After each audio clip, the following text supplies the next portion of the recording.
اچانک مسٹر شاہ کی باتیں زارون کے دماغ میں گونجنے لگیں۔ اس کے ہونٹ سختی سے بھنج گئے۔ کیا وہ واقعی شاہ فیملی کے لیے باعث شرمندگی تھا؟ جب فریہ نے دیکھا کہ وہ خاموش ہے تو وہ مزید اس پر توجہ دیے بغیر واپس مڑ گئی۔ وہ جا کر اپنی کافی ٹیبل پر بیٹھ گئی اور اچار کھانے میں مصروف ہو گئی۔ زارون جیسے ہی گھر کے اندر آیا، اچانک اچار کی تیز خوشبو اس کے نتنوں سے ٹکرائی۔ اس کا دل متلانے لگا۔ فریہ شیخ، تم میرے بچے کو یہ خراب خوراک کھلا رہی ہو؟ کیا تم اس بدبودار کھانے کی خوشبو سے اسے مارنے کا ارادہ رکھتی ہو؟ فریہ نے بھویں سکیڑ لیں۔ اسے پہلے اچار کھانا بالکل پسند نہیں تھا، بلکہ وہ حیران ہوتی تھی کہ لوگ اتنی بدمزہ چیز کھانے میں اتنی دلچسپی کیوں لیتے ہیں۔ لیکن پچھلے مہینے سے اسے اچار کھانے کی ایسی لت لگ چکی تھی کہ وہ خود بھی حیران تھی۔ اسی لمحے اسے احساس ہوا یہ اس کی حمل کی وجہ سے ہو رہا ہے۔ تم غلط کہہ رہے ہو، فریہ نے خود کو درست ثابت کرتے ہوئے کہا۔ مجھے اچار کھانے کی عادت تب سے ہوئی ہے جب سے میں پریگننٹ ہوئی ہوں۔ یہ بچہ ہے جو اچار کھانا چاہتا ہے۔ میرا بچہ کبھی ایسی گھٹیا چیز نہیں کھائے گا۔ زارون نے بنا کسی جھجک کے اچار کا مرتبان اٹھایا اور سارا اچار کوڑے دان میں پھینک دیا۔ فریہ غصے میں پھٹ پڑی۔ زارون شاہ، کیا تمہیں پتہ ہے کہ ایک مرتبان اچار کتنی قیمت کا آتا ہے؟ یہ $60 سے زیادہ کا تھا۔ زارون حیرانی سے بولا، یہ مہنگا ہے ہاں؟ تم ایک ایسی ڈپلیکس اپارٹمنٹ میں رہ رہی ہو جو اربوں ڈالر کی مالیت کی ہے۔ تمہیں ہر مہینے لاکھوں ڈالر تنخواہ ملتی ہے اور تمہارے پاس وہ $100 ملین بھی ہیں جو عشر کارپوریشن نے تمہیں دیے تھے، اور تم کہہ رہی ہو کہ اچار مہنگا تھا؟ پھر بھی یہ مہنگا تھا، فریہ نے ہونٹ سکیڑتے ہوئے کہا۔ عام طور پر جو اچار میں خریدتی ہوں وہ صرف $10 کا آتا ہے۔ اپنا منہ بند رکھو، زارون جھنجھلا گیا۔ فریہ شیخ، میں تمہیں خبردار کر رہا ہوں کہ آئندہ ایسی غیر صحت بخش چیزیں مت کھانا، یہ میرے بچے کے لیے نقصان دہ ہے۔ تمہارا بچہ؟ فریہ نے غصے سے سرخ آنکھوں کے ساتھ اس کی طرف دیکھا۔ یہ بچہ تو پیدا ہونا ہی نہیں چاہیے تھا۔ اگر تمہاری فیملی نے مجھے نہ روکا ہوتا تو میں اسے کب کا ضائع کر چکی ہوتی۔ زارون کے دل میں ونیسا کی باتیں گونجنے لگیں۔ بچہ پہلے ہی 1 سینٹی میٹر کا ہو چکا ہے، وہ بھی ایک جیتا جاگتا وجود ہے۔ جب تم ایسی باتیں کہتی ہو تو وہ سن کر اداس ہو جاتا ہے۔ فریہ ساکت رہ گئی۔ 1 سینٹی میٹر کا بچہ اداس ہو سکتا ہے؟ کیا زارون اسے بے وقوف سمجھ رہا تھا؟ ویسے بھی یہ عجیب بات تھی کہ زارون ایسے جذباتی جملے کہہ رہا تھا۔ ابھی کچھ گھنٹے پہلے وہ ایسے زبردستی قبول ہے بول رہا تھا کہ نکاح کے وقت کہ جیسے وہاں موجود مولوی کو وہ چبا ہی دینا چاہتا ہو۔ کیا تم واقعی اس بچے کو رکھنا چاہتے ہو؟ فریہ نے حیران ہو کر پوچھا۔ یہ تو تمہارے کردار کے بالکل خلاف ہے۔ تم وہی شخص ہو نا جو میرا کے لیے سب کچھ قربان کر سکتا ہے۔ تمہارے اپنے ماں باپ کا تمہاری نظر میں کوئی مقام نہیں، تو بچے کی کیا اہمیت ہوگی؟ اگر میرا تمہیں کہے گی کہ گٹر کا پانی پی لو تو تم فوراً پی لو گے، ہے نا؟ زارون کا منہ کھلا کا کھلا رہ گیا۔ لعنت ہو! کیا وہ واقعی ایک بے وقوف کی طرح برتاؤ کر رہا تھا؟ جب اس نے دیکھا کہ زارون خاموش ہو گیا ہے تو فریہ نے موقع سے فائدہ اٹھاتے ہوئے اسے سمجھانے کی کوشش کی۔ زارون شاہ، میں جانتی ہوں کہ تم مجھے ناپسند کرتے ہو، لیکن اس وقت ہمیں ایک ٹیم بننا چاہیے اور تمہیں اپنی فیملی سے کہنا چاہیے کہ کوئی بھی عورت یہ بچہ پیدا کر سکتی ہے، یہ ضروری نہیں کہ وہ مجھ پر ہی زبردستی کرے۔ یقین جانو میں بھی یہی چاہتا ہوں۔ میں نے انہیں سمجھانے کی پوری کوشش کی مگر میرے دادا نے کہا۔ زارون کی پرکشش آنکھوں میں دکھ اور تنہائی جھلکنے لگی۔ اگر میں نے ذمہ داری نہ لی تو مجھے شاہ فیملی سے بے دخل کر دیا جائے گا۔ میرے ڈیڈ مجھ سے قطع تعلق کر لیں گے اور اسے عوامی طور پر اعلان بھی کر دیں گے۔ تو کرو نا تعلق ختم، فریہ نے بے فکری سے کہا۔ ویسے بھی تم تو صرف محبت کے پیچھے دیوانے ہو، تمہاری عقل میں صرف رومانوی کہانیاں چلتی ہیں۔ تمہیں تو کسی رومانوی ناول کا ہیرو ہونا چاہیے تھا جو عشق کے لیے سب کچھ قربان کر سکتا ہے۔ اگر کچھ سمجھ نہیں آ رہا تو بس چپ رہو۔ زارون چاہتا تھا کہ وہ بولنا بند کر دے اور اس نے واقعی ایسا کر دیا۔ اس نے اپنا ہاتھ بڑھایا اور فریہ کے منہ پر رکھ دیا۔ اس کا ہاتھ بڑا تھا جبکہ فریہ کا چہرہ چھوٹا۔ اس کی ہتھیلی نے آدھے سے زیادہ چہرہ ڈھانپ لیا۔ اس کا چہرہ نرم اور ملائم تھا۔ زارون کے دل میں عجیب سی لہر دوڑ گئی اور بساختہ اس نے فریہ کے گال کو ہلکے سے دبا دیا۔ فریہ تمہارا چہرہ کتنا چھوٹا ہے، زارون نے نرمی سے کہا، جیسے وہ کسی اور ہی دنیا میں ہو۔ چاہے فریہ جتنی بھی بے شرم ہوتی مگر اس لمحے اس کا چہرہ لال پڑ گیا۔ اس نے فوراً اس کا ہاتھ جھٹک دیا اور غصے سے اس کو گھوڑا۔ زارون شاہ، کیا تم باز آ سکتے ہو؟ تم ایک کمینے کی طرح برتاؤ کر رہے ہو۔ میں کمینہ؟ زارون حیران رہ گیا۔ جب اس نے اپنے عمل پر غور کیا تو اس احساس ہوا کہ وہ واقعی بے دہانی میں فریہ کو چھو بیٹھا تھا۔ اگلے ہی لمحے شرم کے مارے اس کے خوبصورت چہرے پر ہلکی سی سرخی دوڑ گئی۔ میں صرف تمہاری بکواس سننا نہیں چاہتا تھا۔ تمہاری آواز بہت بری لگتی ہے۔ یہی حال میرا ہے۔ جب تم بولتے ہو تو میرا سر درد کرنے لگتا ہے، فریہ نے جھنجھلا کر کہا۔ وہ پہلے سے ہی بھوکی تھی۔ اب جب کہ اس کے سارے اچار پھینک دیے گئے تھے تو اس کی بھوک مزید بڑھ گئی۔ مجھے پرواہ نہیں، فریہ نے بے باکی سے کہا۔ چونکہ تم نے میرے اچار پھینک دیے ہیں تو اب تمہیں میرے لیے کھانا پکانا ہوگا۔ مجھے بھوک لگ رہی ہے۔ زارون نے اس کے پیٹ کی طرف دیکھا۔ اس کا بالکل دل نہیں چاہ رہا تھا کہ وہ فریہ کے لیے کھانا بنائے، لیکن اسے یہ فکر تھی کہ کہیں وہ باہر جا کر کوئی غیر صحت بخش چیز نہ کھا لے۔ آخر کار اس نے اپنی قسمت کے آگے ہتھیار ڈال دیے اور فیصلہ کر لیا کہ وہی کچھ بنا دے گا۔ لیکن اب جب اس نے فریج کھولی تو اندر صرف پاستا رکھا تھا۔ فریہ شیخ، تم ایک عورت ہو، کیا تم تھوڑی سی گھریلو عورتوں جیسی حرکتیں نہیں کر سکتی؟ تمہارے گھر میں انڈے تک نہیں ہیں۔ کوئی مرد تمہارے ساتھ کیسے رہنا پسند کرے گا؟ میں ہر روز آفس میں کھاتی ہوں۔ میں تمہارے لیے ایک غلام کی طرح کام کر رہی ہوں اور تم چاہتے ہو کہ میں اوور ٹائم کرنے کے بعد واپس آ کر کھانا بھی بناؤں؟ میرے پاس اتنا فالتو وقت ہے کیا؟ فریہ نے بڑے فخر سے جواب دیا۔ اور ہاں، مجھے کھونے کی ضرورت نہیں۔ میرا بھی مجھ سے بہتر نہیں ہے۔ کہ اس نے گھر کے کاموں کے لیے نگرانی نہیں رکھی ہوئی؟ بکواس بند کرو، وہ کبھی کبھار خود بھی کھانا پکاتی ہے۔ زارون نے فوراً جواب دیا، ہاں، ہفتے میں ایک بار، میں بھی یہ کر سکتی ہوں۔ زارون کے پاس اس کا کوئی جواب نہیں تھا۔ ظاہر تھا کہ وہ اپنی بات کو ثابت کرنے میں ناکام رہا تھا۔ آخر کار اس نے فریہ کے لیے پاستا بنا دیا۔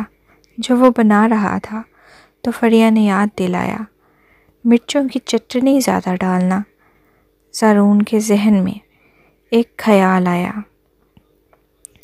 کہتے ہیں کہ اگر حاملہ عورت کو تیز مرچدار کھانے کی طلب ہو تو بچی پیدا ہوتی ہے، اور اگر اسے کھٹی چیزیں کھانے کا دل کرے تو بچہ پیدا ہوتا ہے۔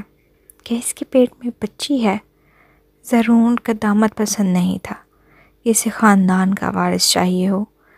بیٹی بھی اچھی ہوگی، اگر بچی فریہ جیسی خوبصورت ہوئی تو وہ بالکل گڑیا کی طرح لگے گی، لیکن اگر اس میں فریہ کا غصہ بھی آ گیا، رکو، وہ کیا سوچ رہا ہے؟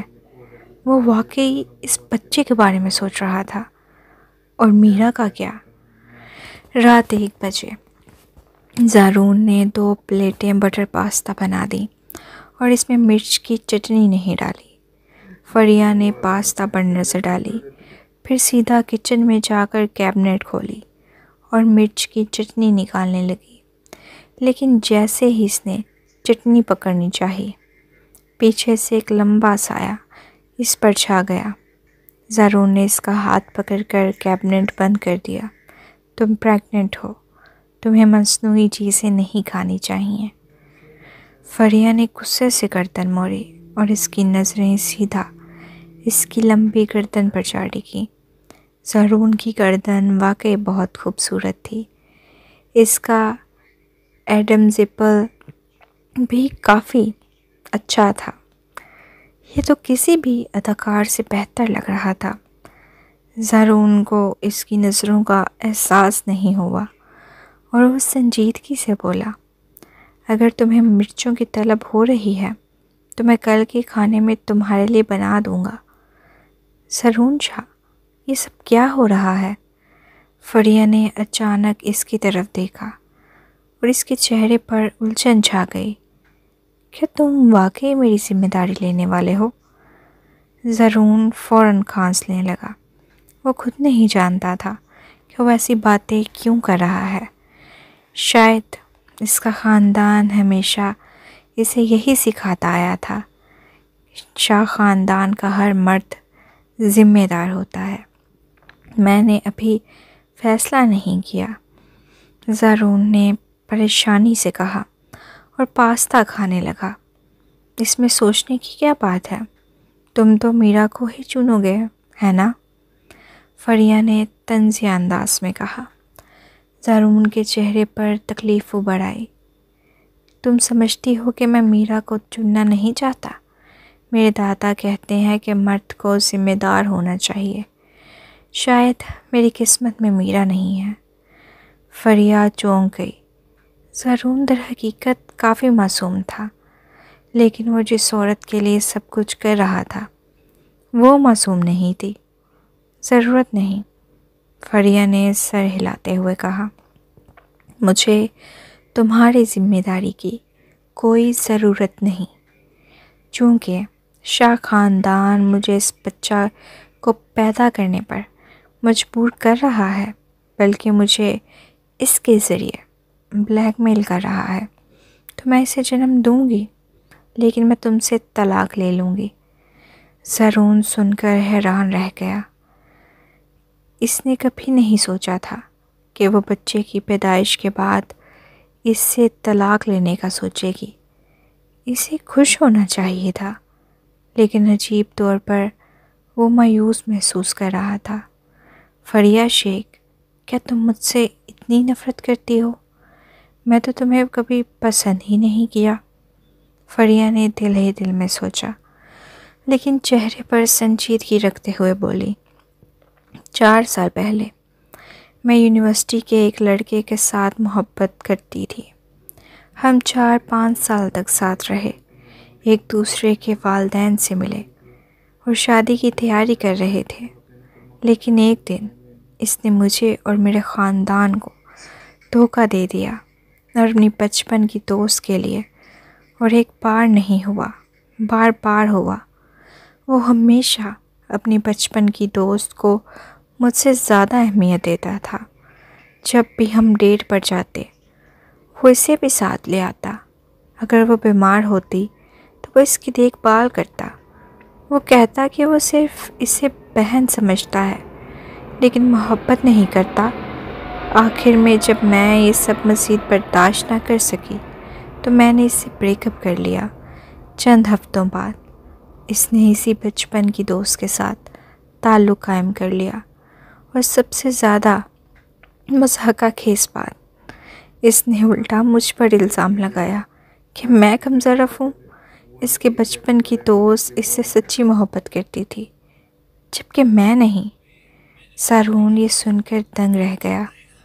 اسے اچانک فریہ کے لیے ہمدردی محسوس ہوئی۔ ہمیشہ اسے لگتا تھا کہ اس کا محبت میں حال برا ہے، لیکن فریہ بھی اس درد سے گزری تھی۔ تو اس کا مطلب ہے کہ تم اب بھی اس بے شرم آدمی کو بھول نہیں سکی؟ نہیں، فریہ نے سر ہلایا۔ اگرچہ میں نے بریک اپ خود کیا، لیکن حقیقت میں وہ تھی جسے چھوڑا گیا تھا، اور میں دوبارہ ایسا درد محسوس نہیں کرنا چاہتی۔ اگر ہم صرف بچے کے لیے ساتھ رہتے ہیں لیکن تمہارے دل میں میری کوئی جگہ نہیں ہوگی کیونکہ تم میرا کو نہیں بھلا پاؤ گے، تو آخر میں تم مجھے چھوڑ دو گے اور میں ایک بار پھر اسی درد میں مبتلا ہو جاؤں گی۔ زارون خاموش ہو گیا، بس خاموشی سے اسے پاستہ کھاتے ہوئے دیکھتا رہا۔ ایک الجھی ہوئی تلخی اس کے دل میں بس گئی۔ تو ٹھیک ہے، اگر تمہیں کسی چیز کی ضرورت ہو تو مجھے کال کر لینا، میں تمہارے لیے ہاؤس کیپر رکھ دوں گا، اور جنک فوڈ مت کھانا۔ فریہ نے ہلکے سے سر ہلایا۔ شاپنگ مال میں صبرین اور فریہ بغیر کسی مقصد کی گھوم رہی تھیں۔ تو آخر کار تم نے زارون کے ساتھ نکاح کر لیا؟ صبرین نے پوچھا۔ ظاہر ہے تم میرا کو ہرا نہیں سکی، تو میں کیا کر سکتی ہوں؟ فریہ نے سر جھٹکتے ہوئے کہا، اور اگر میں روزانہ زارون کے ساتھ رہوں تو شاید میں اس پر انحصار کرنے لگوں، کیونکہ اس کا کھانا بہت مزیدار ہے، لیکن میں کسی پر انحصار نہیں کرنا چاہتی۔ مجھے بس فکر ہے کہ تمہیں تکلیف نہ پہنچے۔ صبرین نے آہ بھری۔ سچ کہوں تو سنگل ماں ہونا آسان نہیں، یہ تمہاری اگلی شادی پر بھی اثر ڈال سکتا ہے۔ ایک بار جب بچہ پیدا ہو جائے تو تمہیں اس کی ذمہ داری لینی ہوگی۔ تو اور کیا کر سکتی ہوں، چاہے میں کتنی ہی مشہور کیوں نہ ہوں؟ آخر میں ایک کاسمیٹک کیمسٹ ہی ہوں۔ میرے پاس اتنی طاقت نہیں کہ شاہ خاندان کا مقابلہ کر سکوں۔ فریہ نے کڑوی ہنسی ہنسی۔ صبرین خاموش ہو گئی۔ یہ حقیقت تھی، شاہ خاندان سیاست اور کاروبار میں سب سے زیادہ طاقتور تھا۔ رات کے کھانے کے بعد صبرین نے فریہ کو گھر چھوڑا، پھر اسے شہریز کی کال آ گئی۔ ولید کر تیزی میں کوئی شک کی بات نہیں، وہ ہر روز وقت پر دفتر جاتا ہے۔ کبھی کبھار پارٹیز میں عورتیں اسے لبھانے کی کوشش کرتی ہیں، لیکن وہ ان کی طرف دیکھتا تک نہیں۔ وہ سوشل ایونٹس میں شراب اور سگریٹ سے دور رہتا ہے۔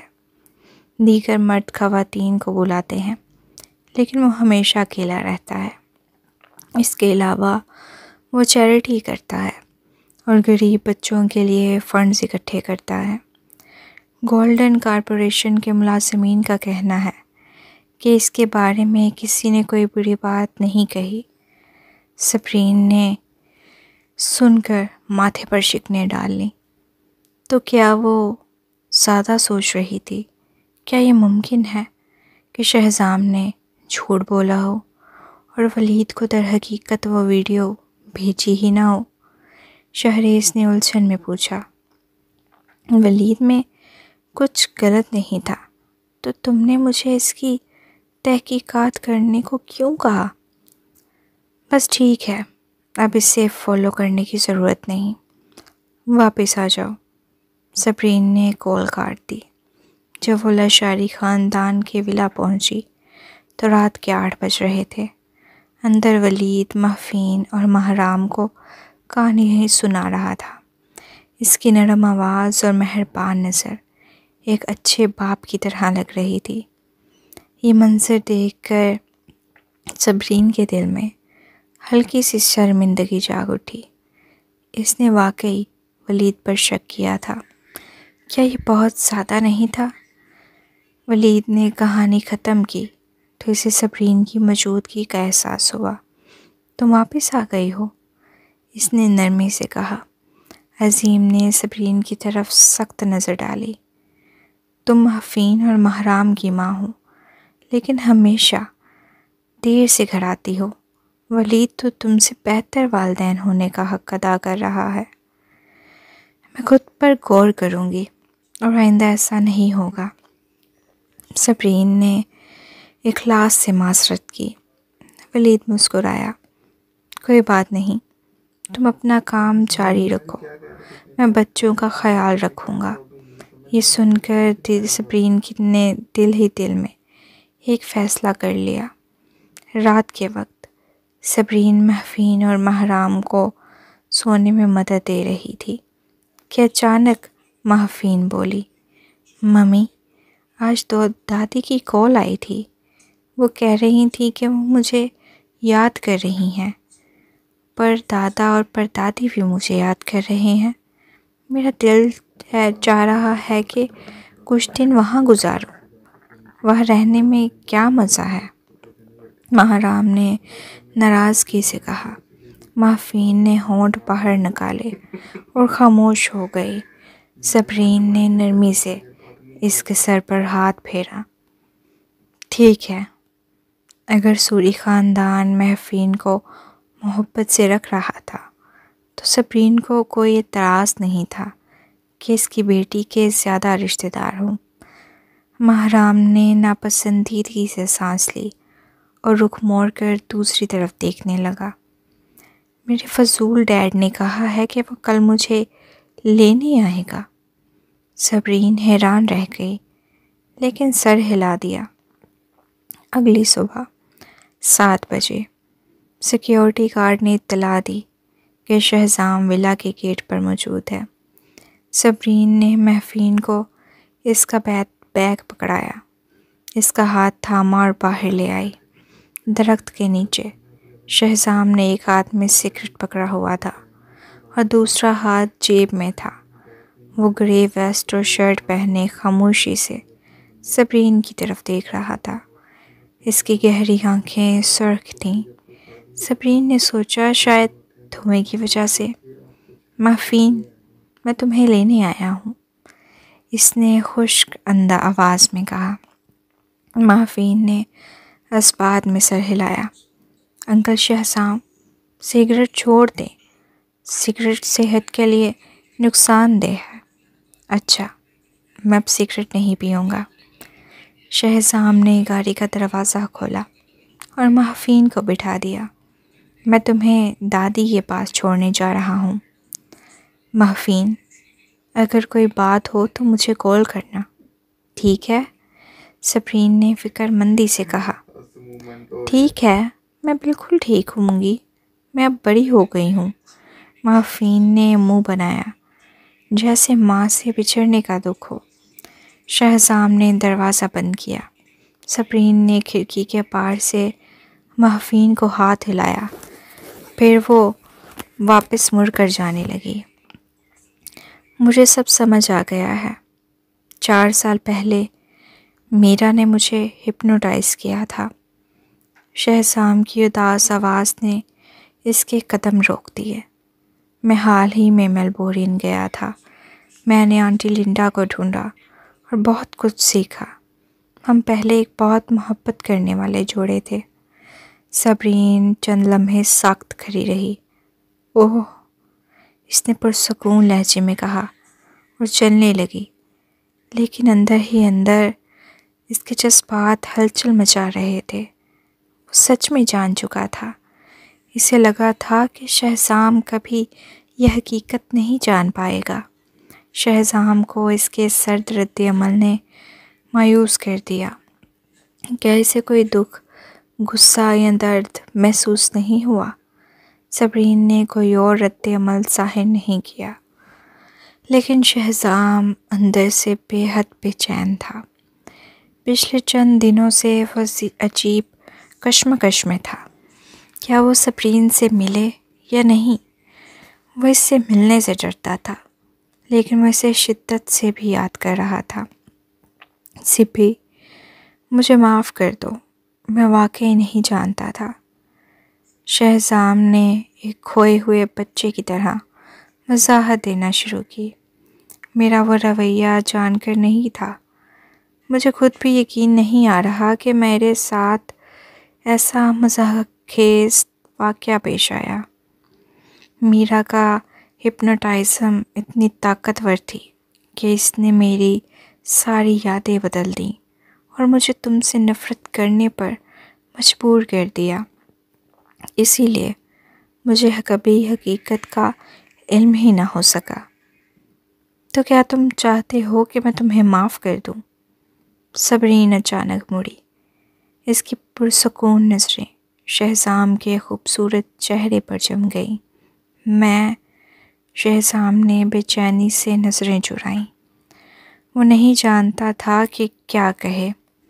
اس کی آنکھیں اذیت میں سرخ ہو چکی تھیں۔ سپی، میں تم سے محبت کرتا ہوں۔ میری محبت کبھی نہیں بدلی۔ ہاں، صبرین ہنس پڑی۔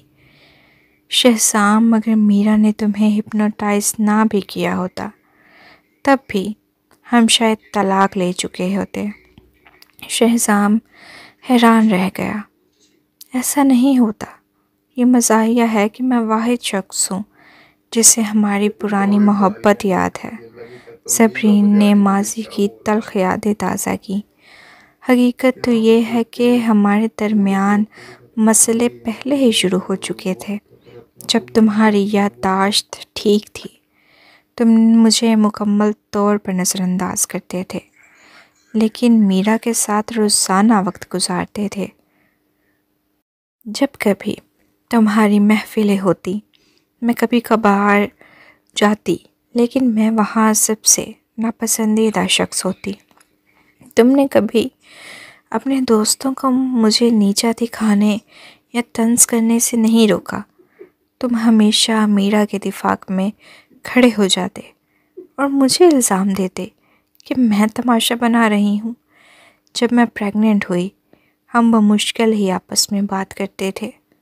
تم زیادہ تر وقت گھر سے باہر رہتے اور میں بالکل تنہا محسوس کرتی۔ شہزام نے پلکیں جھپکائیں۔ اسے لگا تھا کہ میرا کے ہپنوٹائزم سے پہلے وہ اور صبرین ایک خوشگوار جوڑے تھے، لیکن سچائی یہ تھی کہ وہ پہلے ہی صبرین کے ساتھ غلط رویہ اپنا چکا تھا۔ میں شروع میں جانتی تھی کہ میرا ایک ظالم اور مکار عورت ہے۔ میں نے تمہیں بار بار خبردار کیا کہ اس سے دور رہو، لیکن تمہیں لگا کہ میں تم دونوں کے درمیان درار ڈال رہی ہوں۔ تم نے اس پر اندھا اعتماد کیا اور اسی وجہ سے تمہیں ہپنوٹائز کرنے میں کامیاب ہوئی۔ شہزام، پھر بھی میں نے تم سے نفرت نہیں کی، لیکن میں نے تم سے تب نفرت کرنا شروع کی جب میں نے اپنے بچوں کو کھو دیا اور فریہ کے ساتھ حادثہ پیش آیا۔ مجھے فرق نہیں پڑتا تھا کہ تم مجھ سے محبت نہیں کرتے یا تم ہمیشہ میرا کا دفاع کرتے، لیکن جب تم نے اپنی اخلاقیات اور ضمیر کھو دیا تب میں خوفزدہ ہو گئی۔ تم نے اپنے تعلقات کو بچانے کے لیے دوسروں کا استحصال کیوں کیا؟ شہزام، اگر تمہیں اب بھی شک ہے تو یاد رکھو، تم مظلوم نہیں ہو، تم وہی ہو جو اس سب کے مستحق ہو۔ تم اس کے مستحق ہو۔ شہزام کا چہرہ سفید پڑ گیا۔ چند لمحوں بعد اس نے ایک اداس مسکراہٹ کے ساتھ سر جھکا لیا۔ ہاں، میں اس کا مستحق ہوں۔ میرے پاس بیوی اور بچے تھے، لیکن میں نے ان کی قدر نہیں کی۔ میں نے تمہیں رتی کی طرح برتاؤ کیا۔ لیکن ایک بدفطرت عورت کو اپنی زندگی کا سب سے قیمتی شخص سمجھا۔ جان من ناشتہ تیار ہے۔ اچانک دروازے سے ولید باہر آیا۔ اس کا لہجہ بے حد محبت بھرا اور نرمی سے بھرا ہوا تھا۔ شہزام کا جسم جھٹکا کھا گیا۔ ولید نائٹ سوٹ میں تھا۔ کیا اس نے رات یہیں گزاری تھی؟ کیا وہ دونوں ساتھ رہ رہے تھے؟ پھر اس نے ولید کو اپنی سابقہ بیوی کو جان من کہتے سنا۔ مسٹر شہزام، صبرین اب میری بیوی ہے۔ تم اس سے تعلق ماضی میں تھا۔ آج تم یہاں صرف محفوظین کو لینے آئے ہو۔ میرے خیال میں تم دونوں کے درمیان بات کرنے کے لیے کچھ باقی نہیں۔ ولید نے نرمی سے صبرین کی کمر کے گرد بازو لپیٹ لیا اور اپنے جسم کو اس کے قریب کر لیا۔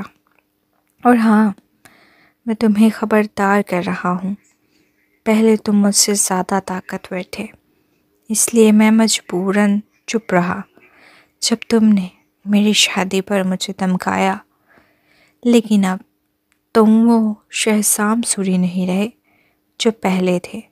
سوری کارپوریشن گولڈن کارپوریشن سے بہت پیچھے رہ گئی ہے۔